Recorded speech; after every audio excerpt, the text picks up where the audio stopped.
Жителите во Индијана се горди на своето земјоделско производство, но покрај пченката и сојата, сојузната држава е позната и по рекреативните или камп возила, RV. Во местото Елкарт, што се смета за главниот град во САД за RV, може да најдете моторизиран дом или пак приколка закачена за автомобил во разни форми и големини.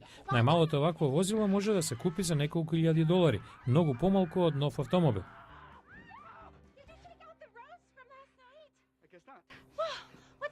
Популарноста на RV расте во последните децении, така што стана и тема на филм со Робин Вилијамс.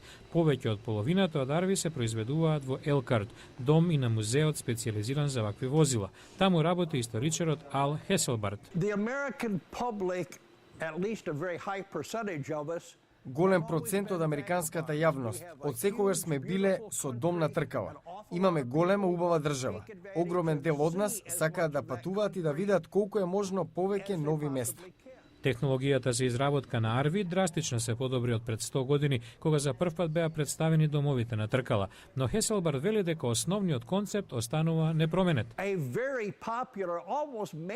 Многу популарен, речиси задолжителен дел од денешните модели е расклопувањето со што добивате поголем простор за живење. Гейл и Дон Винтер живеат во својот RV 3 до 5 месеци во годината. Велат покрај слободата да одат каде ќе изберат, вклучуваат нови пријателства по камповите. Имаме пријатели од сите делови на САД.